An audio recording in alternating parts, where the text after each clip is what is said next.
Pyramid ও মন্দির মিলেমিশে একাকার। নিজস্ব শিল্প সংস্কৃতির রীতি নিয়ে যুগের পর যুগ নিজেদের পরিচয় ধরে রেখেছিল মিশরীয়রা। ৩১০০ খ্রিস্টপূর্ব থেকে ৩০ খ্রিস্টপূর্ব প্রায় ৩,০০০ বছরের সাম্রাজ্য ছিল প্রাচীন মিশরীয়দের। মিশরের পিরামিড রহস্যের গোলক ধাঁধায় যে একবার পড়বে, সে এই কল্পনার ঘূর্ণিপাক থেকে সহজে উঠে আসতে পারবে না। গিজার ঐতিহাসিক পিরামিড শুধু এক আশ্চর্য নির্মাণ নয়, এটি সে সময়ের জ্ঞানে বিজ্ঞানে বহু এগিয়ে থাকা মিশরের প্রতীকও। কি নিখুঁত এক বৃহৎ নির্মাণ! শুধু মেধা নয়, পিরামিড নির্মাণে লেগেছে অতিমানবীয় কায়িক পরিশ্রমও। ৬০ টনের বেশি এক একটি গ্রানাইট পাথর দিয়ে নির্মাণ কাজ সামলানো, কোনো আধুনিক প্রযুক্তি ছাড়া এর নির্মাণ আসলে কিভাবে সম্ভব? জ্ঞানকোষের শব্দ শেষ হতে না হতেই মস্তিষ্কে প্রশ্ন আসতেই পারে, সম্পূর্ণ মিশরের ইতিহাস আসলে কি, আর এর বর্তমানই বা কী? এত ঐতিহ্য, ফারাওদের ক্ষমতা বল, এত সংরক্ষিত মমি আর সম্পূর্ণ নিজস্বতায় ভরা মিশরীয় সংস্কৃতি আজ সম্পূর্ণ বিলীন হয়ে কিভাবে এখন এক মুসলিম প্রধান দেশে পরিণত হয়েছে? কেনই বা ৯০% মানুষ ইসলাম ধর্মের অনুসারী? আমরা যদি ভৌগোলিক অবস্থানের দিকে তাকাই, তাহলে দেখা যাচ্ছে সৌদি আরব এবং ইজিপ্ট প্রতিবেশী দুটো দেশ। তাই ইজিপ্টে যে ইসলাম ছড়িয়ে যেতে পারে, এ নিয়ে অবাক হওয়ার কিছু নেই। তবে এখানে আরও একটি গুরুত্বপূর্ণ বিষয় জানার আছে। প্রাচীন মিশরীয়রা সরাসরি তাদের ধর্ম ও সংস্কৃতি ত্যাগ করে ইসলাম গ্রহণ করেনি। মাঝখানে আরেকটি পিরিয়ড আছে, সেটা হচ্ছে বাইজেন্টাইন সাম্রাজ্য।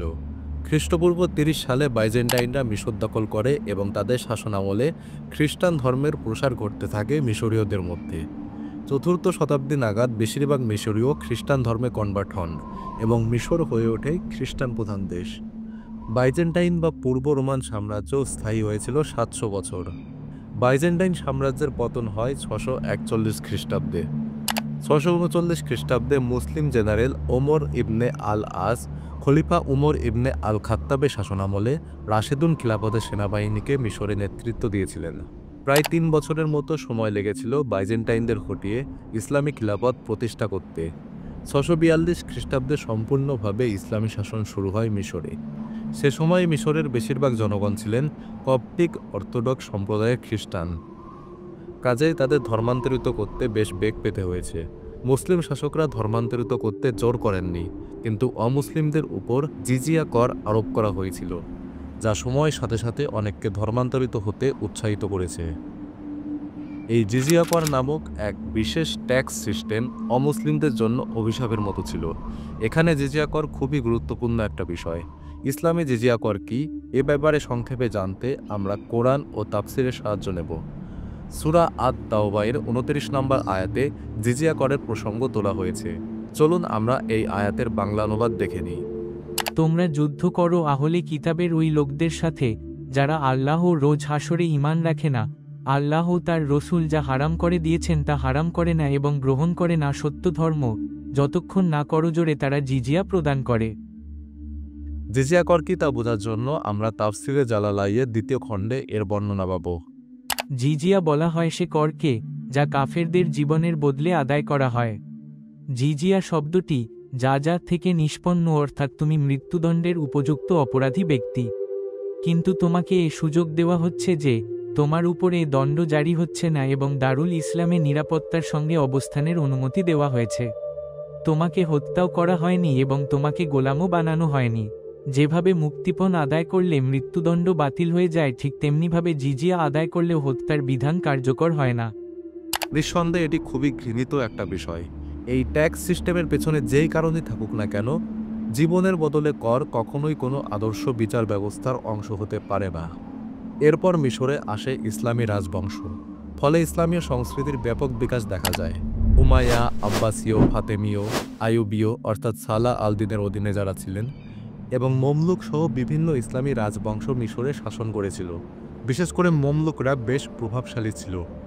এই সময়কালে মিশর বাণিজ্য ও ইসলামী সংস্কৃতির একটি প্রধান কেন্দ্র হয়ে ওঠে। এরপর ১৫১৭ সালে মিশর যায় ওসমানীয় বা অটোমান শাসনের অধীনে।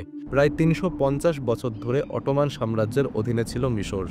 ১৫১৭ সালে অটোমান সুলতান সেলিম প্রথম মমলুকদের পরাজিত করে এবং মিশরকে অটোমান প্রদেশের অংশ বানায়। এই প্রদেশের নাম ছিল আইলাত-ই মিশর। তবে মামলুকরা প্রশাসনে বড় ভূমিকা রাখে এবং সামরিক ও অর্থনৈতিকভাবে ক্ষমতাধর অবস্থানে থেকে যায়। অটোমান গভর্নর, যাদেরকে ওয়ালি বা পাশা বলা হয়, তারা আনুষ্ঠানিকভাবে মিশর শাসন করলেও মামলুকদের প্রভাব বজায় ছিল এবং তারা প্রায়ই বিদ্রোহ করত। অর্থনৈতিকভাবে মিশর ছিল অটোমান সাম্রাজ্যের একটি গুরুত্বপূর্ণ কেন্দ্র, কারণ এটি প্রধান বাণিজ্য পথ এবং উর্বর নীল নদ উপত্যকার জন্য বিখ্যাত ছিল। তবে অতিরিক্ত কর আর দুর্নীতি অর্থনীতিকে দুর্বল করে তোলে। 18শো শতকে অটোমান শাসন দুর্বল হতে থাকে এবং 1805 সালে আলবেনীয় অটোমান সামরিক কর্মকর্তা মোহাম্মদ আলী পাশা ক্ষমতা দখল করেন। তিনি সামরিক, অর্থনৈতিক এবং অবকাঠামোগত সংস্কার আনেন, যা আধুনিক মিশরের ভিত্তি স্থাপন করে। যদিও তিনি আনুষ্ঠানিকভাবে অটোমানদের অধীনে ছিলেন, কিন্তু কার্যত মিশর স্বায়ত্তশাসিত হয়ে ওঠে। 1867 সালে মিশর খেদিবাদ ঘোষণা করা হয়, যা সরাসরি অটোমান শাসনের অবসান ঘটায়। এই সময়কাল মিশরের ইতিহাসে এক গুরুত্বপূর্ণ মোড় এনে দেয়। বিংশ শতাব্দীতে মিশর একটি স্বাধীন জাতিতে পরিণত হয় এবং ইসলামই প্রধান ধর্ম হিসেবে রয়ে গেছে। আজ প্রায় 90% মিশরীয় মুসলিম। দেশটিতে একটি শক্তিশালী ইসলামী সাংস্কৃতিক প্রভাব রয়েছে, আর কপ্টিক সম্প্রদায়ের খ্রিস্টানরা বর্তমানে সংখ্যালঘু। এভাবেই গত 5000 বছরে মিশর দেখেছে এক ধর্মীয় বিবর্তন।